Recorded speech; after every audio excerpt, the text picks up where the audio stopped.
اعوذ باللہ من الشیطان الرجیم بسم اللہ الرحمن الرحیم السلام علیکم ورحمۃ اللہ وبرکاتہ۔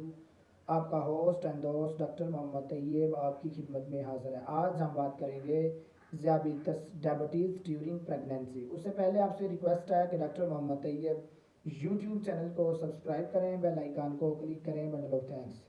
دوران حمل اگر حاملہ کو ذیابیطس کا مرض ہو جائے یعنی شکر کی مقدار بڑھ جائے تو یہ علامت حاملہ کے لیے منفی نشان ہوتا ہے اور اس سے بہت سی پیچیدگیاں ہو سکتی ہیں۔ سب سے بڑا خطرہ ابورشن کا ہوتا ہے۔ سٹل برتھ کے امکانات پیدا ہو جاتے ہیں۔ فٹل اب نارملٹی کے امکانات ہو سکتے ہیں۔ حاملہ میں پری اکلائپیشیا کا خدشہ ہو سکتا ہے۔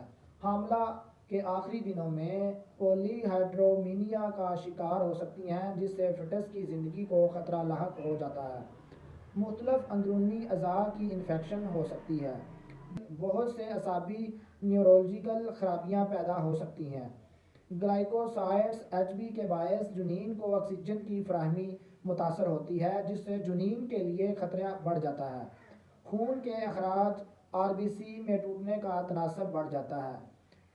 دل اور گردے کے مسائل جنم لیتے ہیں۔ فٹس کا وزن عام طور پر زیادہ ہو جاتا ہے اور وہ اوور ویٹ بیبی بن جاتا ہے۔ بہت شکریہ ہمارا یوٹیوب چینل دیکھنے کے لیے۔ ڈاکٹر محمد طیب کو اجازت دیجیے۔ اللہ حافظ۔